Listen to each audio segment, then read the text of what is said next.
Hello, this is Aaron Sparrowhawk, and this is 16.3 Coaching Session Review and the Development Plan. So, review of aim and objectives. This is fairly straightforward, really. So this is really an overview. So, my session aim was to identify a good pass and the correct time to pass, what pass will be most successful in different scenarios, and how to complete all passes successfully with and without defense. The session objectives was to learn 3 key types of passing, apply this into a game, and replicate these passes into a full competitive game against competition. So that's pretty much just in a simple game of like who can make the 10 passes first, and then replicate that into a full 5-on-5 netball game. So, session SWOT analysis. So pretty much I'll be going through SWOT analysis, and it'll simply be the strengths, what's gone well in my session, what have I done well, weaknesses, what can be improved and what I struggled in, opportunities, and pretty much how I can improve on my weaknesses. So that's maybe getting a coaching license, and being a fully qualified coach, and going on coaching courses, or looking at videos online to see how techniques of shots can be improved, for example, or how a technique of a bounce pass can be improved, for example. And threats, so that'll kind of be things stopping your opportunities, so things like money. Coaching licenses cost quite a lot of money, so that's going to be a threat for that. And obviously videos can't always be reliable, because they might say they're a fully qualified coach, but actually they're not.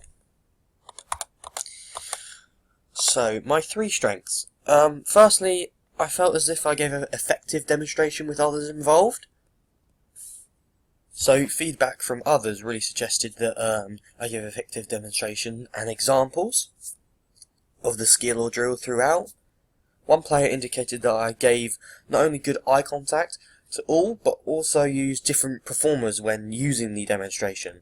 Now, this is seen as a positive, as it allows everyone to feel involved and engaged, and also helps their understanding of the skill. So in this instance, it was passing.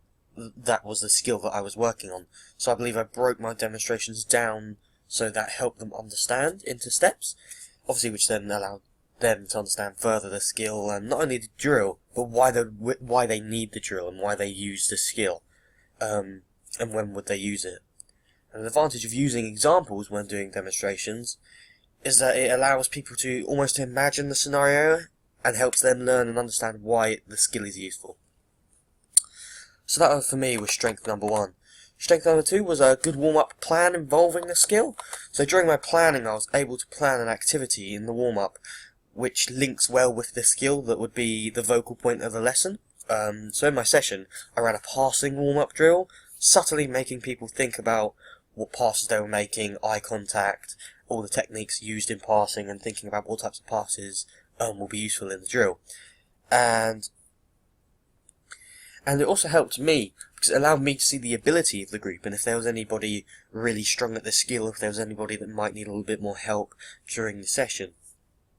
It's important for me to learn the ability of the group, as it then allows me to plan ahead if I notice that somebody is particularly good at passing, and reverse again if somebody's struggling a little bit. It helps me to think ahead and forward and see how I can help them during the session. So strength number 3, during the feedback session after the end of the session, players thought that my knowledge of the sport and the skill I was coaching was at a high standard. I prepared myself well through the plan, pretty much by researching the coaching points and the skill that I was coaching.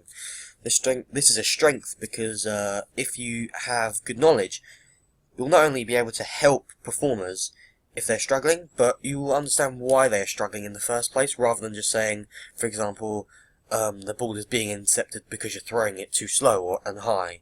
You can go further into detail and saying, put stronger force and release the ball further away from your head. That way it will go quicker and less high and less visible for players. So you can kind of almost help them more in the first place. If you know your coaching points well and you've done your research, you can kind of understand why that's going wrong. You're not just noticing it's going wrong. You can actually tell them why it's going on and how they can improve. So those are my 3 strengths. We're now going to be going on to weaknesses, or areas of improvement. So my first area of improvement was clear communication within the group. So my development plan to make this better is to bring the group in and handle and almost do it in a huddle type thing, rather than shouting across the court, and face people when explaining or talking. So from my my feedback session, many participants thought that although my communication with them was good, it was quite hard to hear at times and quite awkward. One way I can help this is deliver communication in a huddle rather than shout over the court to the group. This way you can talk to the people without having to raise your voice, and you can see if somebody doesn't understand, and it makes it easier for participants to ask questions when in the huddle if they're confused.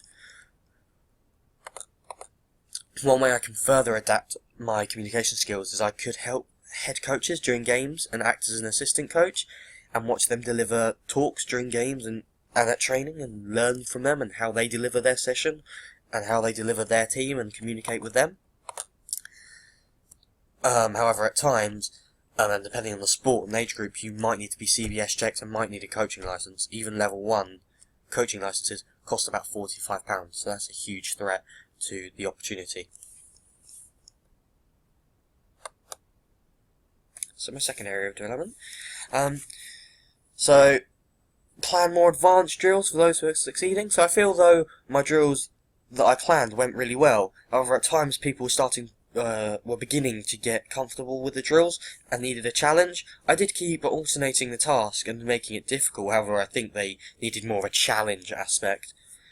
I could improve my planning by researching advanced passing drills and finding out what would not only be challenging for people, but what drill would also get the same aim as what I'm trying to get across. So it's one thing to put a challenging drill in, it's another thing to put a challenging drill in with the same aspect that you're trying to work on and that you're developing through the session. Another thing I could possibly ask, or could possibly do, is possibly ask qualified netball coaches how they plan challenging advanced drills and maybe watch a practice. That's a good opportunity for me to improve this weakness. However, the problem with that is it could get too technical and advanced for my participants, and they could lose interest and might actually be less engaged and cooperative if they don't understand the drills. Finally, third area for improvement and development plan. Ensure equipment is already fully laid out and ready before performers are at the session.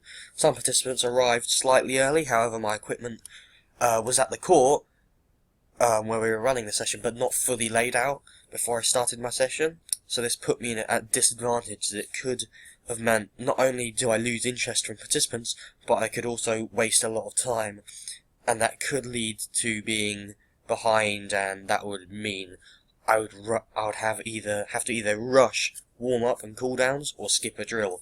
That would have helped me get my skill across in the group.